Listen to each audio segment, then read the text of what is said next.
It was late in the evening when Herman Schultz decided to make another attempt at a high-stakes score. Schultz, otherwise known as the Shocker, fancied himself a professional, not one of those costumed weirdos with a vendetta, but someone with a system, a set of gauntlets that could unleash vibrating waves strong enough to crumble concrete. That helped. He'd built those with his own hands. It was about time they paid off. Picked Midtown Bank for tonight. Security was supposedly impenetrable, which to Schultz meant worth the risk. By 10:45 p.m. he stood inside the empty lobby, yellow quilted suit and all, and aimed his gauntlets at the vault door. One focused blast, then another. The steel groaned, then gave way. But Schultz knew better than to get cocky. There was one very good reason most criminals in New York didn't try anything this loud. And right on cue, a distant thwip, then the unmistakable voice overhead. "Shouldn't you be robbing a quilt shop, Shocker?" Spider-Man dropping from the ceiling, all red and blue in insufferable confidence. He landed on the marble floor without a sound. Shocker, who'd been expecting him, fired a pulse anyway. Spider-Man dodged left just in time for the ground to shatter where he'd been standing. "Gotta admit," Spider-Man said, leaping over the next blast, "you always know how to shake things up." The fight unfolded across the bank lobby in a blur. Every vibration pulse sent desks, chairs, and unfortunate indoor plants flying. Spider-Man ducked, flipped, and countered with web after web, shooting at Shocker's gauntlets, legs, helmet. The gauntlets fizzled. Schultz adjusted his stance and recalibrated the settings while Spider-Man bounced around him, all quips and taunts. This wasn't Schultz's first battle with Spider-Man, but it was the first time he realized what made the hero so effective: relentless pressure. Every second, the fight slipped further out of Shocker's control. "You know, I read your file," Spider-Man called out, swinging up onto the balcony.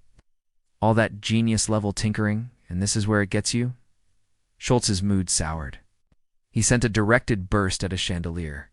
It crashed down between them, scattering glass. "Don't act like you know me, wall crawler." But Spider-Man did know him. Schultz never hurt bystanders. Never shot to kill. Strictly business, by a very specific code.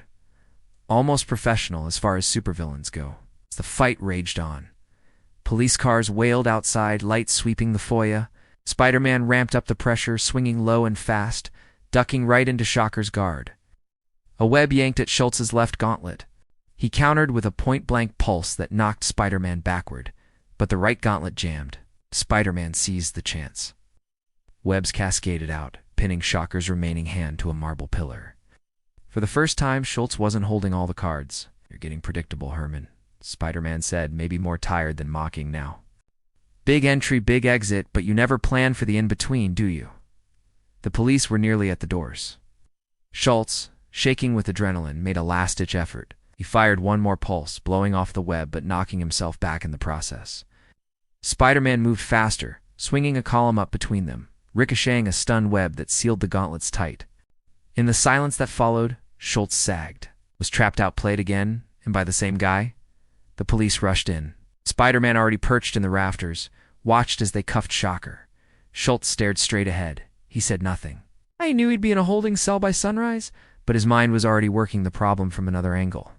After all, even here, there were new designs to sketch out and blueprints to improve. As the police led him away, Spider-Man swung outside into the city lights.